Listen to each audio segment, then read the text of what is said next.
of Underrated and Overlooked. I'm Najee Wilkins, co-host with Craig Sager. Today we're going to be talking a little bit about just the latest news as far as coaching changes, the biggest commitments going on so far, and maybe just a little bit about NFL. But Craig, how you feeling today? Doing good. What's going on, everyone?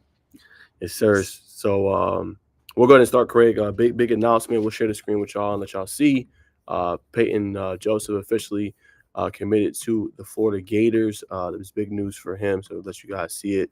But Craig, what was just your instant kind of just reaction to that? Him signing or committing, excuse me, to the Florida Gators. Yeah, one of the best offensive linemen in the state. We're going to get to see him week one against Alpharetta. Be an outstanding matchup. And I think Florida is a team that is very close to breaking through.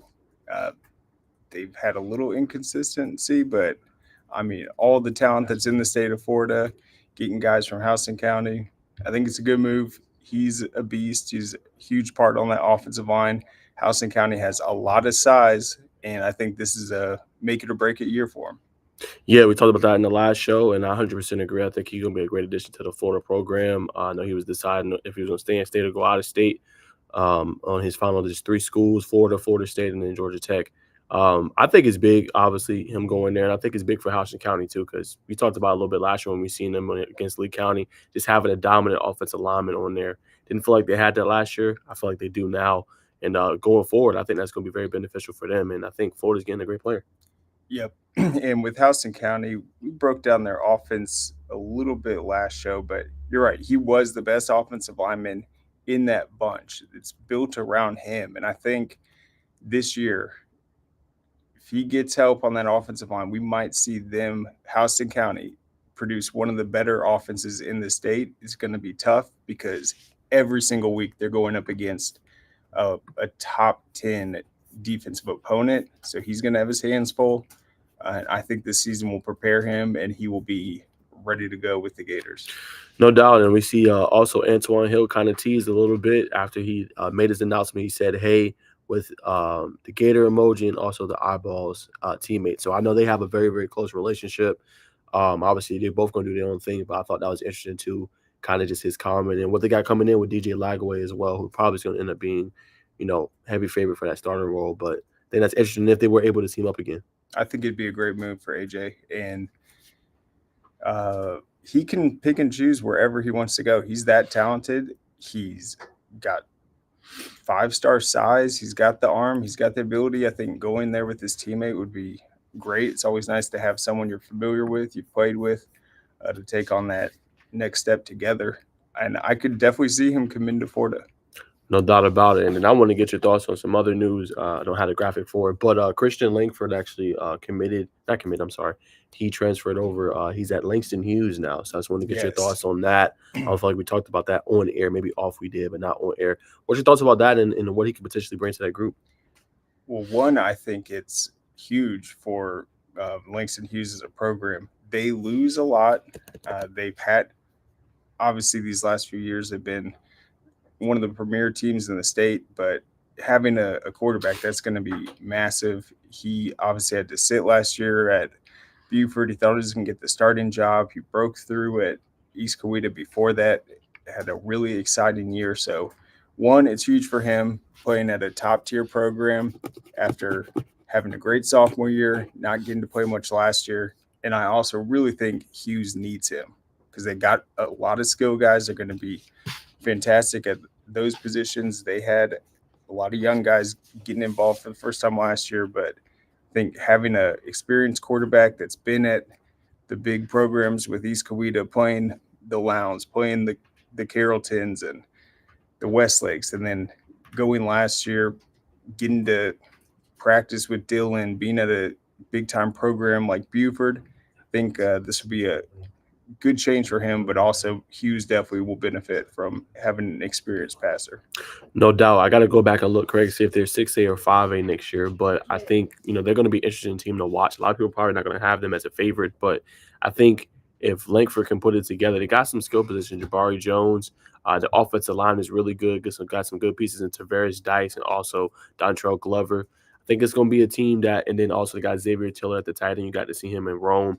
I think they got some good pieces in there offensively. It just got to come all together. We'll see what they look like at running back position, but I think they got some good pieces that they might surprise some folks next year. Yeah, in terms of overall raw talent, I think he's obviously played with it at these last two stops, but Hughes definitely has it. I think he'll fit right in, and people that are sleeping on Hughes probably shouldn't.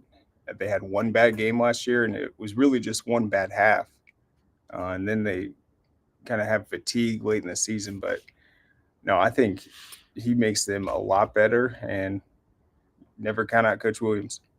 100% agree on that. Never count them out. So that's what we got on that front. Craig, I want to throw it to you. What have you been seeing on the latest with the coaching changes? I know we had the big one that you liked, and we talked about it. Osborne getting their coach, and also Harrison getting their former Osborne coach. Just what else have you seen around the way, and just with the coaching carousel?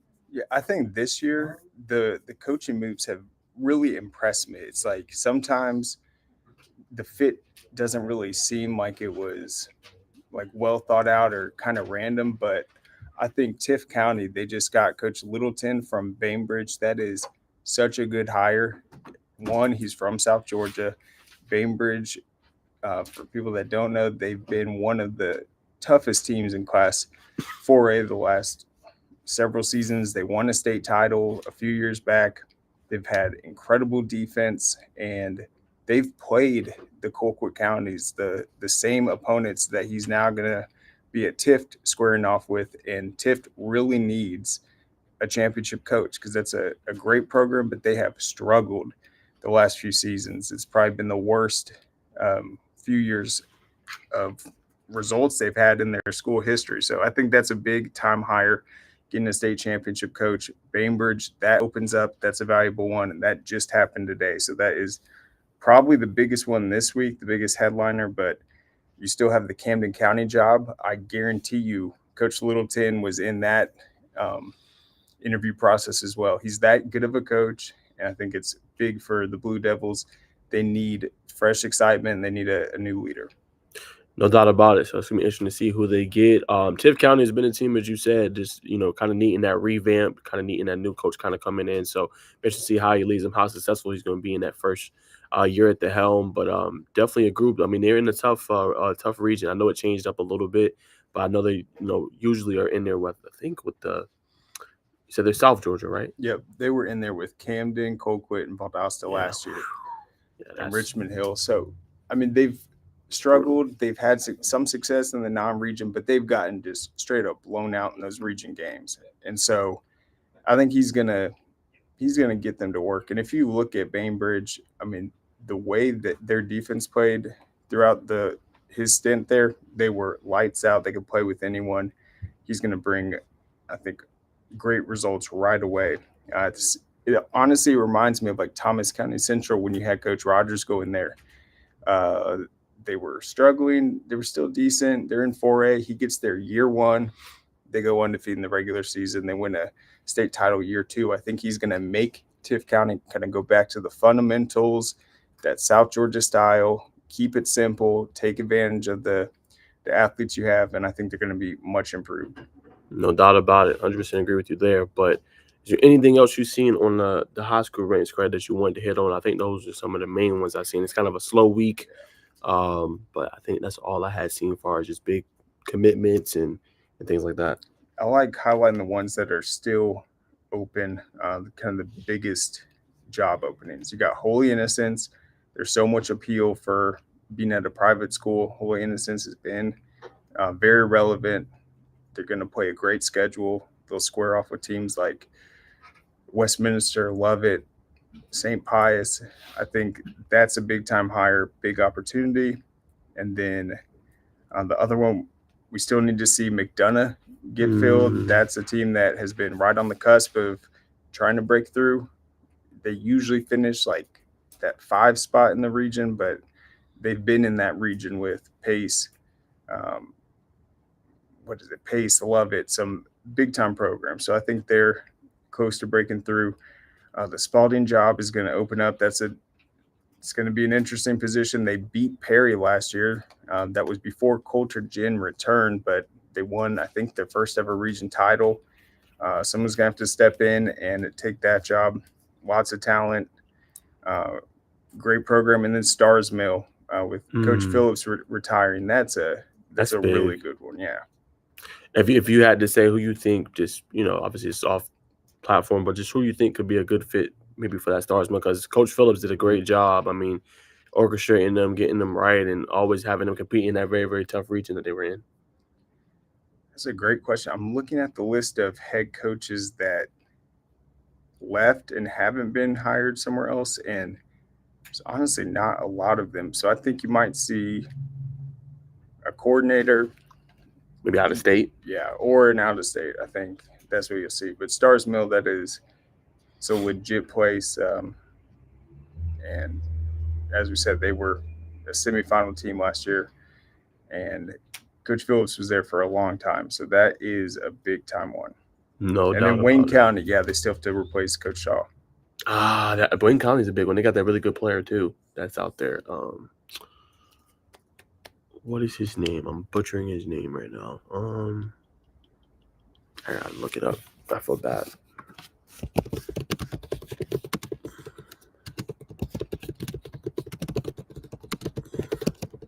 So yeah, 4A right there. Wayne County, Stars Mill, and Spalding. Those are 3 state championship contenders, all open. That's who it is. Not to this. I think it's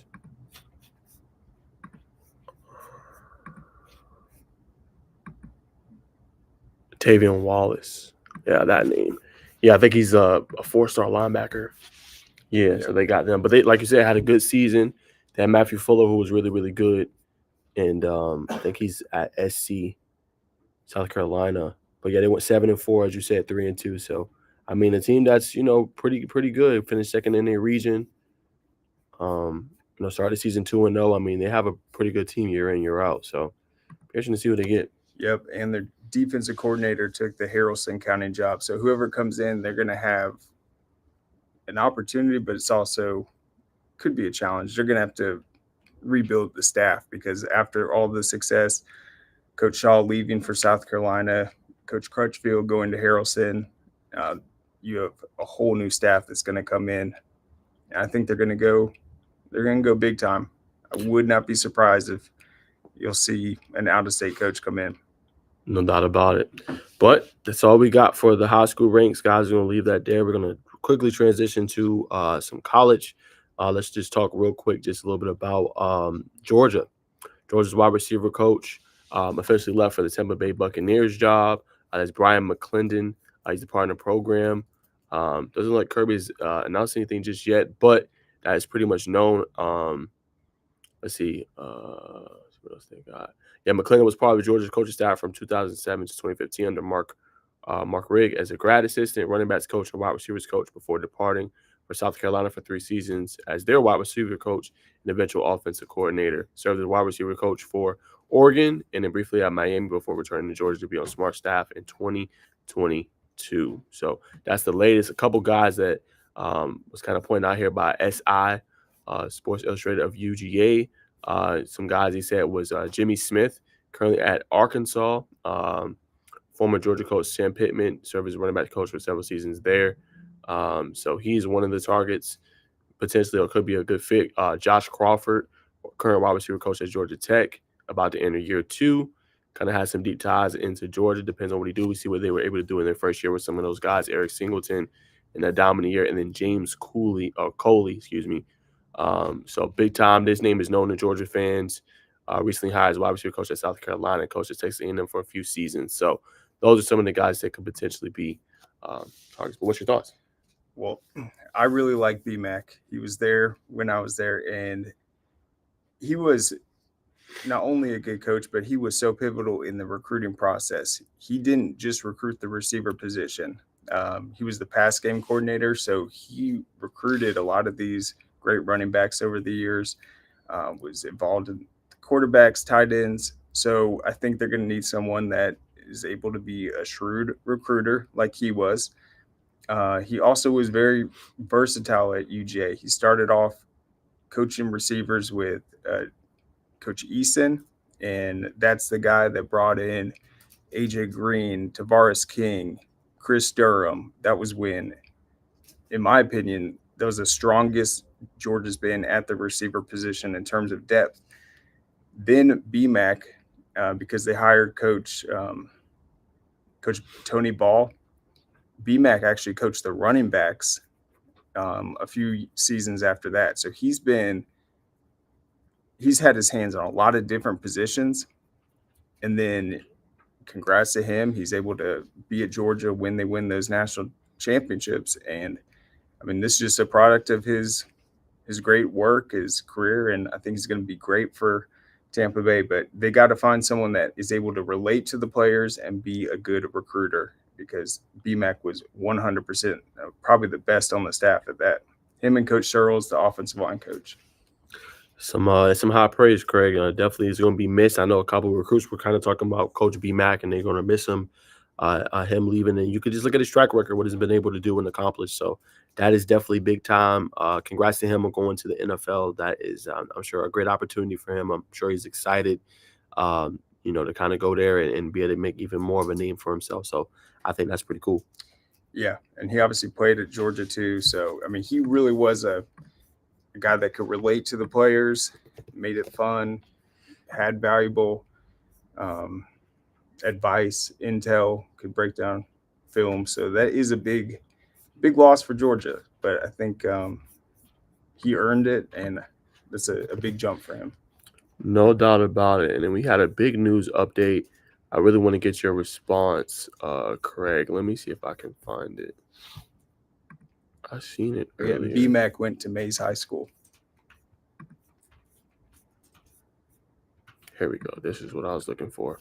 All right. So, Craig, got to get your response. I seen this just surfing the web before we went on. So I think we both got to react to this. But college football has approved the move to a 5-7 format for the 12-team field starting next season. The 5 highest-ranked conference champions plus the next 7 highest-ranked teams as determined by the College Football Playoff Selection Committee. What is your reaction?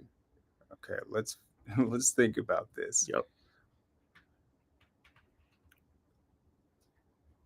Plus the 7 next highest ranked teams. Wow. Yep. So what does it mean? The 5 highest ranked conference champions. I wonder who's the 5th. That's where my mind goes. Yeah. No doubt. Well, I think it's important, one, because we saw what happened this year. Right. Florida State didn't get in after winning the championship. Right. So they're making up for that. Right. But man, it's a lot of opportunities. Yes, it is. I know the top 4 is going to be as far as conferences, but it's only 2 teams in the Pac-12. Yeah. So it's like, what would be the other conference champ?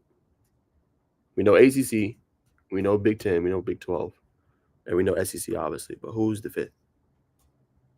It'd be one of the smaller ones. Yeah, got to be, right? So I guess that's where my first question goes to. But I think it's great. I mean, 7 of the highest-ranked teams can get an opportunity. That's going to open up more for teams like, obviously in the bigger conference now, but UCF, USF.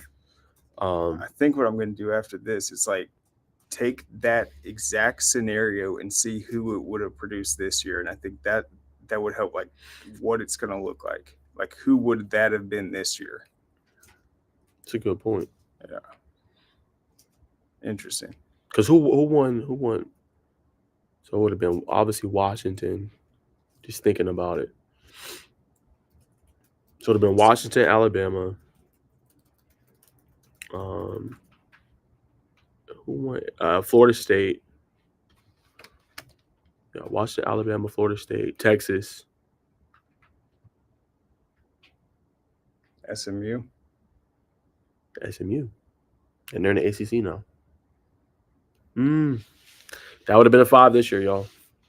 So kind of very interesting to think about. Yeah. Do you think with the new format we will no longer see some of the bigger names skipping out on the bowl activities? Great question. The thing with that, Craig, I would say yes, but then again, I'm not even sure because we've seen players still skip out. I think you will see maybe less of it because you have more of an opportunity. But I think it goes down to Craig. How much does a national championship really mean to you? I think that's a question because we've seen, like I said, players actually been in it, kind of step out, like Jackson Smith and Jigma not playing that 1 year that Ohio State was in it. You know what I'm saying? So we've seen them skip out, but I think the rate will be a little bit lesser. But I still wouldn't be surprised if players skip. Because how many additional games is this? If it's a 12-team format, potentially. Let's look at it real quick because I know they got it. Hold on, y'all. See if they allow us to read it.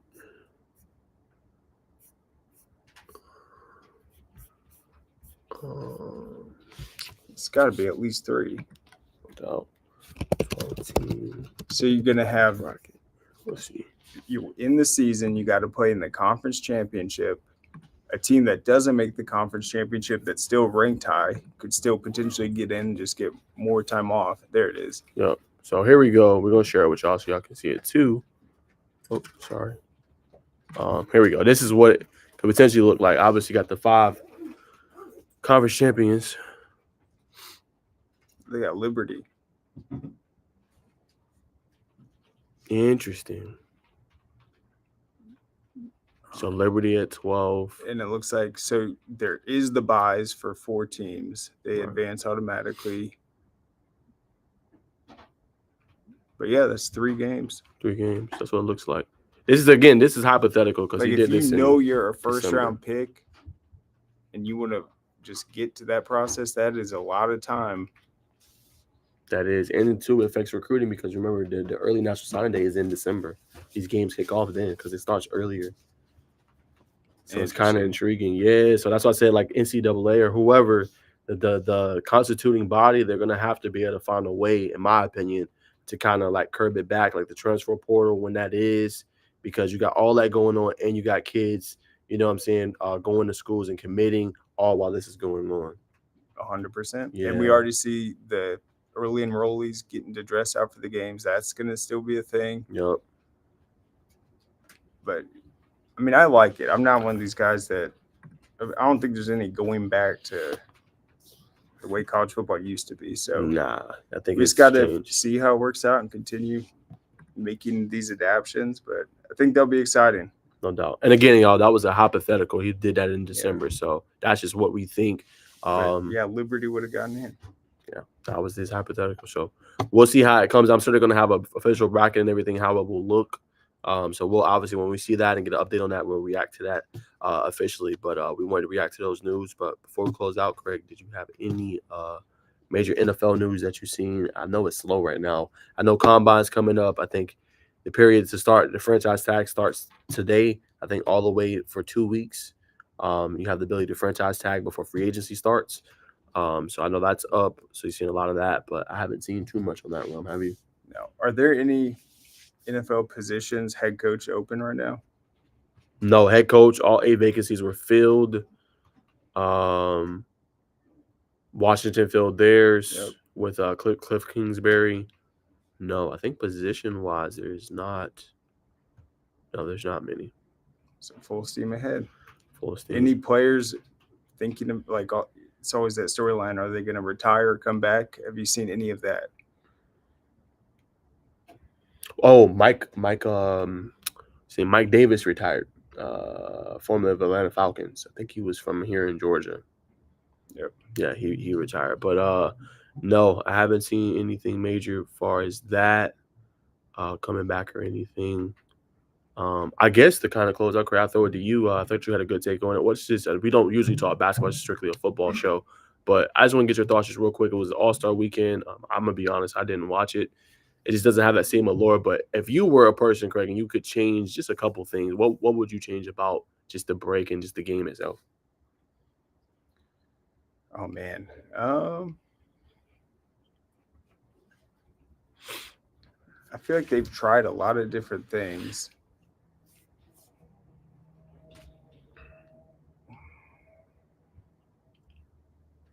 Maybe I kind of like what the Big Three does, where it's like the first to a certain point total. Yeah, target score. They had that before. I don't know why they changed that. Yeah, I think that'd be kind of fun. Yeah, I don't know what they changed. They did it a couple years ago. I don't know why they changed it. I still think there's a lot of opportunities because people are willing to like bet on the game, but when it falls apart like so much where it's literally just even the Harlem Globetrotters in like a showcase game is more excited than that. And it's like no defense, like throwing it. Oh, look, we didn't dribble once and scored a basket. That's not impressive. Like, I'm sorry. No. It'd be impressive in an actual game or something, but people are acting like that's something we've never seen before. But it's happened plenty of times. So I think the target score would make it exciting, but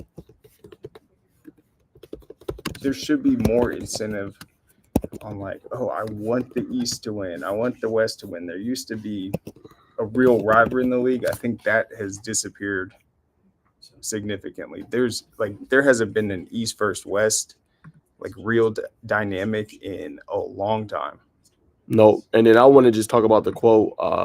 And then I always had a pretty hot take on it. He said, "For me, it's an all-star game, so I don't think I will ever look at it being super competitive." Edward said via the Athletic, "It's always fun.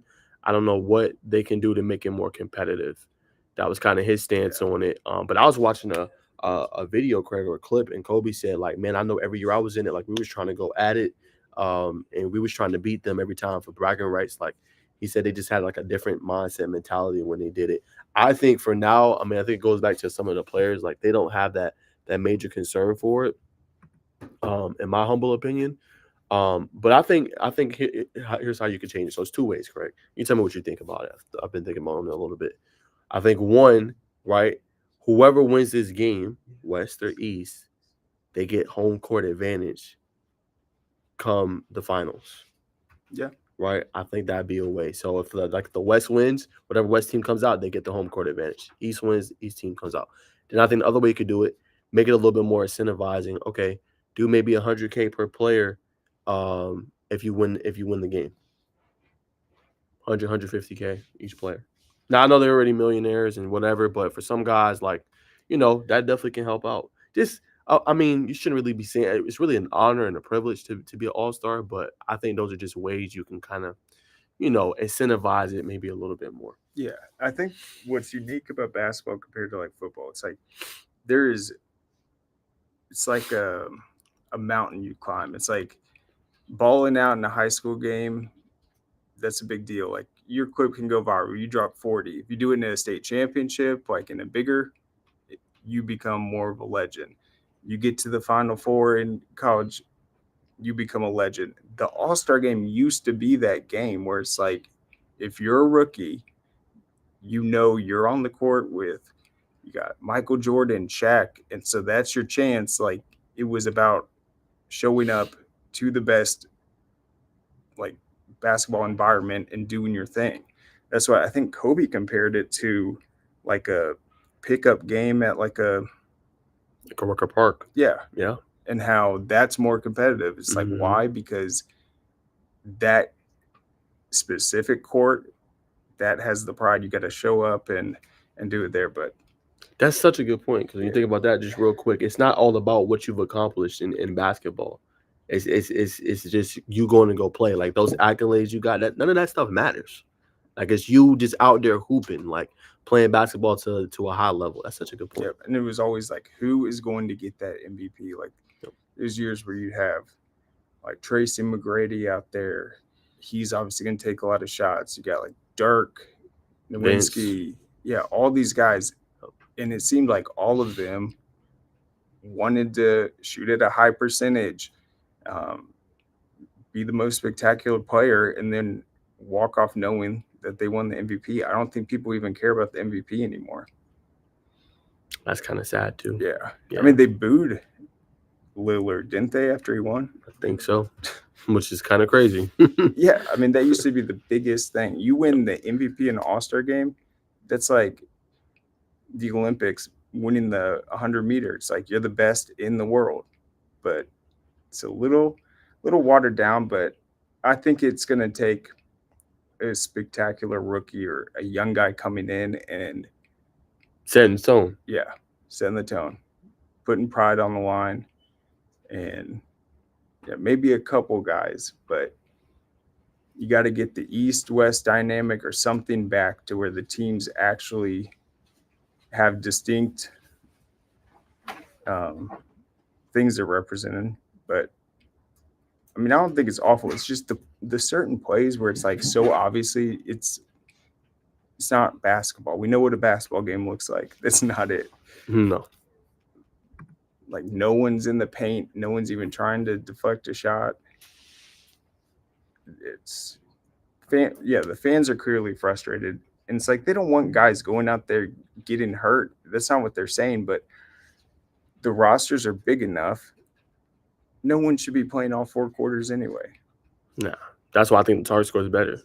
Yep. Makes it more competitive. And then remember they were doing it for charity too. Like, Yeah. oh, you win that quarter, you get 100. I liked that dynamic. I think it made it exciting. Yeah. And then fourth quarter, everybody was going all out. Yep. I mean, no doubt the All-Star game used to be my favorite thing in the entire world to watch. Those Sunday, like after All-Star weekend, you'd see the guys just doing incredible things all weekend long. And then that was the big exclamation mark. You got the second half of the season coming up. Yep. Like that was it. So it's not completely gone, but it's definitely watered down. Like fans have every right to be like, what the heck was that? Yes, 100%. Well, guys, that's all we got. AJ, appreciate you tuning into the show, man. Much love, man, and respect, man. Hope everything's going good there at with the Milton Eagles. Always appreciate your support, man. Salute to you, man. But that's all we got for today. Thanks for everybody tuning in, and we'll see you guys soon. And peace out.